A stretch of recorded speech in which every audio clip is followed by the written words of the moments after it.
Assalamualaikum warahmatullahi wabarakatuh. Nama saya Dias Pranesti Anggreni, NIM 2019008195. Di sini saya akan mempresentasikan hasil kerja saya dengan mata kuliah Perilaku Organisasi, dosen pengampu Epsilandri Septiarini. Baik, di sini saya akan menjelaskan 7 topik pembahasan. Yang pertama ada perilaku organisasi, yang kedua ada keragaman dalam organisasi, yang ketiga ada sikap dan kepuasan kerja, yang keempat ada emosi dan suasana hati, yang kelima kepribadian dan nilai, yang keenam ada persepsi dan pengambilan keputusan individu, yang ketujuh ada konsep motivasi. Baik, yang pertama saya akan menjelaskan tentang perilaku organisasi. Perilaku organisasi itu sendiri adalah studi yang menginvestasi pengaruh individu, kelompok, dan struktur terhadap perilaku di dalam organisasi untuk tujuan penerapan pengetahuan demi peningkatan efektivitas organisasi. Apa sih tujuan dari memahami perilaku organisasi? Yang pertama ada tujuannya memprediksi atau peramalan, yang kedua ada tujuan ekspansi atau penjelasan, yang ketiga ada tujuan pengendalian atau pengawasan, yang keempat ada tujuan perspektif keilmuan atau MSDM, yang kelima ada tujuan melatih kepekaan. Apa sih pentingnya mempelajari perilaku organisasi itu sendiri? Yaitu dengan mengetahui perilaku manusia baik secara individu maupun kelompok di dalam organisasi akan membantu pemimpin organisasi untuk menetapkan orang tersebut dalam jabatan atau bagian pekerjaan yang sesuai dengan kepribadian atau keahliannya. Nah, yang kedua, dengan mengetahui perilaku manusia, pimpinan lebih mudah menentukan motivasi apa yang paling tepat untuk bawahannya agar semangat kerjanya itu meningkat. Baik, yang ketiga ada dengan mengetahui perilaku manusia dalam organisasi dapat membantu pimpinan untuk menggerakkan dan mengarahkan bawahannya untuk melaksanakan bawahannya untuk tugas-tugas dalam mencapai tujuan yang diinginkan. Nah, yang keempat itu sendiri dengan mengetahui perilaku manusia dalam organisasi dapat membantu pimpinan dalam mengintegrasikan tugas-tugasnya untuk mencapai tujuan organisasi.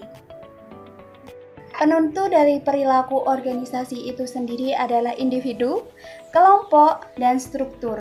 Jadi, perilaku organisasi bisa disimpulkan yaitu studi mengenai apa yang orang-orang lakukan dalam sebuah organisasi dan bagaimana perilaku mereka mempengaruhi kinerja organisasi. Keragaman dalam organisasi yaitu adalah perbedaan di dalam suatu organisasi. Perbedaannya yaitu dalam usia, agama, ras, fisik, dan gender. Ada perbedaan tingkat keragaman dalam organisasi, yaitu yang pertama ada level permukaan, perbedaan dalam karakteristik jenis kelamin, ras, suku, umur, atau disabilitas. Nah, tingkat keragaman yang kedua yaitu level dalam, perbedaan dalam karakteristik nilai dan keinginan. Selanjutnya ada diskriminasi, yaitu sifat membedakan misalnya dari golongan, agama, ras, etnis. Dan yang selanjutnya ada karakter biografis, yaitu yang pertama ada umur, jenis kelamin, ras, etnis, disabilitas, masa kerja, agama, orientasi seksual, identitas gender, identitas budaya. Baik, yang selanjutnya ada kemampuan, yaitu dibagi menjadi 3. Ada kemampuan intelektual, yaitu kemampuan yang dibutuhkan untuk melakukan aktivitas mental sampai berpikir, penalaran, dan mencerahkan masalah. Yang kedua ada kemampuan fisik, yaitu kapasitas untuk melakukan tugas yang menuntut stamina, ketangkasan, kekuatan, dan karakteristik yang sama. Yang ketiga ada peran disabilitas, yaitu untuk memformulasikan kebijakan tempat kerja yang mengakui keragaman dari sisi status disabilitas itu sendiri. Baik, yang ketiga ada sikap dan kepuasan kerja. Sikap itu sendiri adalah pernyataan-pernyataan evaluatif, baik yang diinginkan atau yang tidak diinginkan mengenai objek, orang, atau peristiwa. Nah, sikap ini dibagi menjadi 3 komponen. Yang pertama ada komponen kognitif, yang kedua ada komponen afektif, yang ketiga ada komponen perilaku. Yang pertama ada komponen kognitif, yaitu segmen pendapat atau opini atau keyakinan dari sikap. Nah, yang kedua ada komponen afektif. Sikap adalah segmen emosional atau perasaan dari sikap. Yang ketiga ada komponen perilaku sikap, yaitu niat untuk berperilaku dalam cara tertentu terhadap seseorang atau sesuatu. Baik, yang selanjutnya ada kepuasan kerja.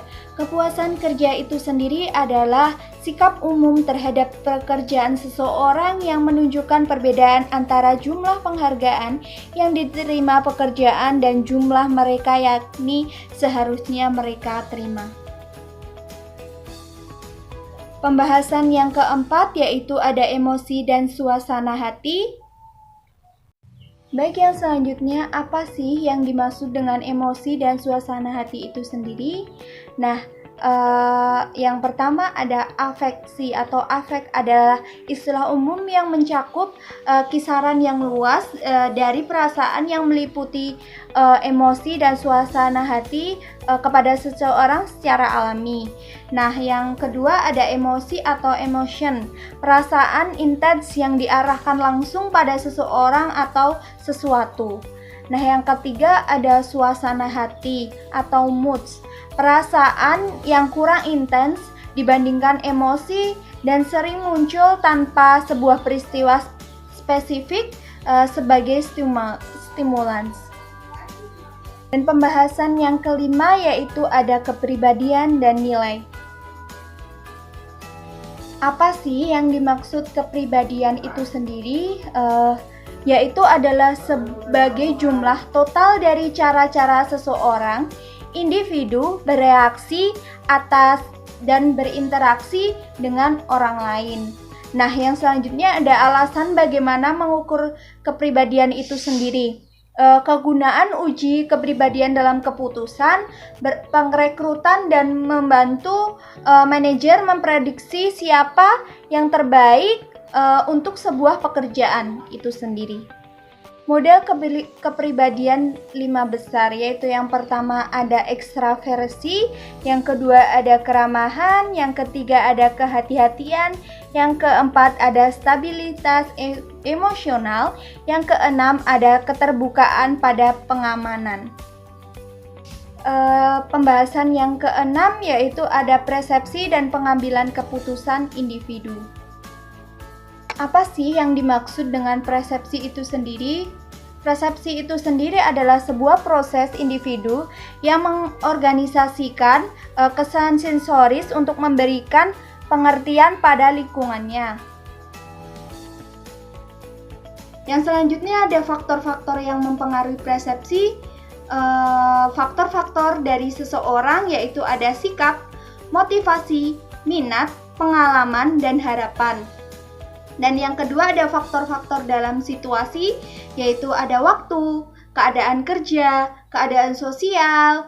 Yang ketiga ada faktor-faktor dalam target, yaitu ada sesuatu yang baru, gerakan, suara, ukuran, latar belakang, kedekatan, dan kemiripan. Baik, yang selanjutnya ada teori atribusi, yaitu sebuah percobaan untuk menentukan apakah perilaku seseorang individu disebabkan dari internal maupun eksternal. Nah, dibagi menjadi 2, yaitu ada kesalahan atribusi fundamental, yang kedua ada bias pelayanan diri, self-serving bias. Materi yang ketujuh atau yang terakhir yaitu konsep motivasi. Baik, yang selanjutnya ada motivasi. yaitu proses yang menjelaskan mengenai kekuatan, arah, dan ketekunan seseorang dalam upaya mencapai tujuannya. Yang selanjutnya ada teori-teori awal mengenai motivasi. Yang pertama ada teori hierarki kebutuhan. Ada 5 kebutuhan yang dijelaskannya, yaitu yang pertama tentang fisiologis, rasa aman, sosial, penghargaan, dan aktualisasi diri. Yang kedua ada teori X dan teori Y. Yang ketiga ada teori 2 faktor. Yang keempat ada teori kebutuhan atau McChild. Terima kasih, berikut yang bisa saya jelaskan. Ada kurang lebihnya mohon maaf. Wassalamualaikum warahmatullahi wabarakatuh. Salam dan bahagia. Bye-bye.